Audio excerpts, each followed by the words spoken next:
What's going on, world? It's your boy from the DMV to the Bay, aka AD.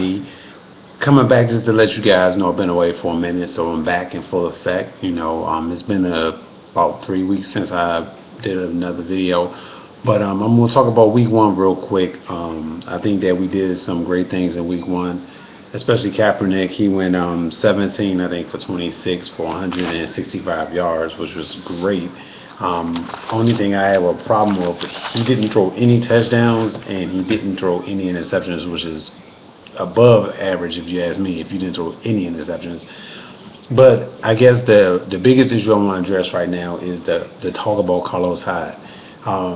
For those who don't know, I was eager to let Frank Gore go, but I knew Frank Gore was stopping this guy's progress, and as you can tell, he had 28 carries for 168 yards. That's almost 6.5 yards a carry, and he ended up with 2 touchdowns and a remarkable run. I think it was on a 2nd and 10 where he came in and did this spin move, and I just went nuts in here, believe it or not. And he scored that touchdown, and I was amped up because I was like, I can't believe that this dude is actually doing what most people didn't think he was able to do, which was run the rock. My only concern is that we can't keep running them as hard as he was running them at 26 carries. That's a lot of carries for that young man, especially that somebody that's not used to getting that many carries per game. But as long as he's out there, I guess the philosophy is we're going to keep it moving. We're going to keep him running with the ball.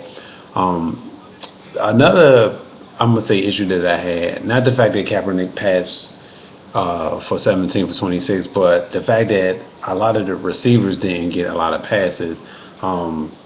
The leading receiver actually was Vernon Davis. He had 3 catches for 47 yards, which was the most yards that anybody had rather.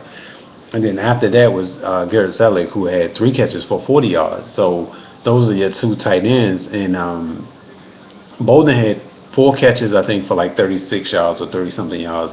And then Torrey Smith only had 1 catch for like 11 yards or 5 yards or something like that. And I thought the whole premise of us bringing in Torrey Smith was, basically show off this new toy that we have. So, game one, get the jitters out of the way, try to get everybody back on the same page, and try to get this offense going in a new direction. And I was surprised because a lot of the things that we were able to accomplish was actually scoring touchdowns when we needed to score touchdowns as opposed to kicking field goals. For the last couple of years, everybody knows that once we get into that red zone, it's like kryptonite. We just can't seem to overcome it. And so with this new running style and up-tempo style of offense, I'm really excited about. You can tell that we're actually moving the ball, and we're moving the ball in the direction of the end zone as opposed to just field goals, because the later in the season goes, the harder it's going to be for you to score. And field goals are not going to always cut it. That's why it's imperative that we score touchdowns as opposed to just field goals when we get in the red zone. I think that a lot of things that we have accomplished thus far didn't think were possible, because even Vegas switched the line at the last minute and made us I think it was a 4.5 underdog. And we were actually the team that was supposed to win in the beginning was a 2.5 favorite. And how you go from a 2.5 favorite to the 4.5 underdog is beyond me. But Vegas didn't have any faith in us, and they just knew we were going to blow it. And guess what happened? We wound up not blowing it, and we actually wound up winning handily, 20-3. Now, I will say this, all due respect to the Minnesota Vikings, everybody's coming together, and they actually brought back Adrian Peterson, and they limited a lot of his carries. And I still am a little skeptical about why they would do something like that, considering the fact he hadn't played for a whole year. And you're going to limit his touches, which makes absolutely no sense. But, hey, that's the Minnesota Vikings, and that's their thing. So I'm not going to argue with it, but I just didn't understand it. Teddy Bridgewater did okay. I'm not going to say he did an excellent job or a far better job than Kaepernick, because they only scored 3 points. But he did a pretty good job, so I can't really knock him on that. I think if they can get that offense in a better space where they are able to use Peterson and Bridgewater's arm at the same time, along with Mike Wallace, that offense could become deadly really soon. But it's all dependent on how the coach wants to run that team. So that's on them. But a big plus, A plus plus plus plus goes out to that defense. Been doing it. It's still doing it. They was like, y'all lost this person, y'all lost that person, y'all don't have this person, y'all don't have that person, and y'all not gonna be able to do anything. Then y'all got Adrian Peterson coming to town. He gonna run all over y'all. And you know the funny thing? None of that happened. The defense stuck to their guns like they always do. They made a outstanding job because they were able to limit the Vikings to only 3 points. And so what else can you ask for a defense that's supposedly out the pasture? I knew it. Most of the 49ers faithful knew it. Now the nation definitely knew it. And they were giving each other high fives throughout the whole game because the defense was doing exactly what the defense does, which is basically stop the run. Stop the run and force you to pass the ball. And that's when the corners come into play.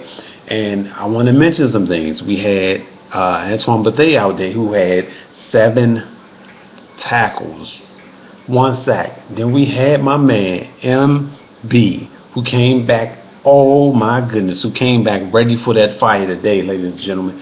He had 7 tackles and he had 1 sack. And I think Tremaine Brock was the one who had the pick, which was even better because having him out there makes that added dimension to that team, and I'm so glad that he's out there. And we still had Jaquaski Tartt out there who was assisting all over the place. I think he had 4 tackles if I'm not mistaken. And then you still had Eli Hurd who was bringing pressure on the side. This defense is going to be there in the long run. As long as we get the offense on the same page, or we can bring the offense up to the page of the defense, I think we're going. You heard it here first. You heard it here first. I think we are due for a run, and I think this could be the run for this year because nobody's looking at us, nobody's paying any attention to us, which I love that because we're not on anybody's radar, and so by us not being on anybody's radar, we have no expectations. They had us in the cellar already from the beginning.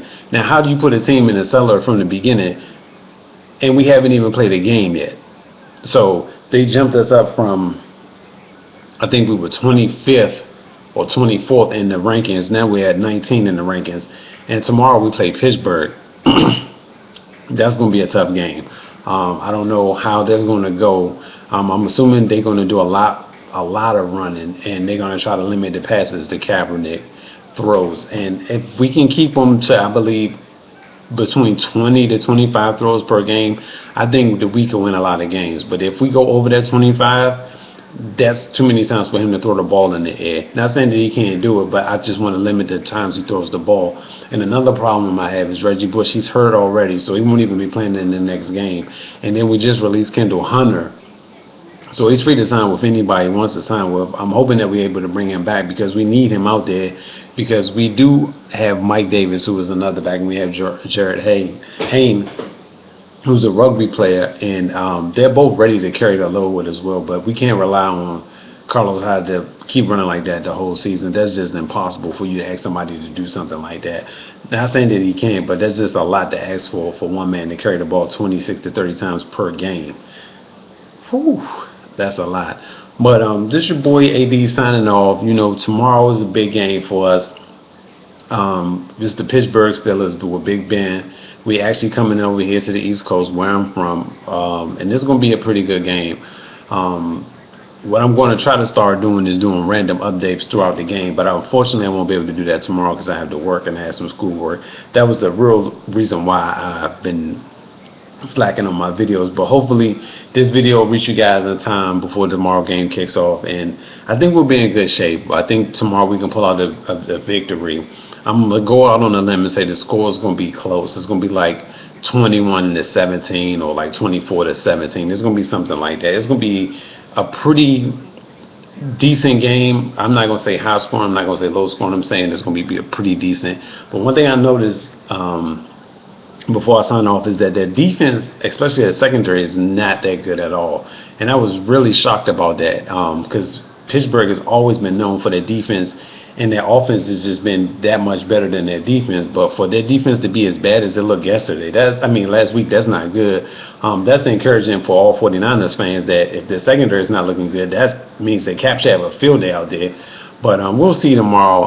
This is your boy AD signing off. Remember, I told you guys I'm about to come over with these t-shirts from the DMV to the Bay. And when I come over with these t-shirts, just hit me up on my page or hit me up and let me know that you want one of these t-shirts. And by the way, this is for you guys out there. You know, I told you every week we're gonna come with something. And I'm not sure if you guys remember these shoes, but these were the original Tim Duncan shoes. He came through the league in a storm. Him and Kevin Garnett was like two of my favorite players back then. So just hit me up. Let me know what y'all want to do. Good luck. Go 49ers all day, every day.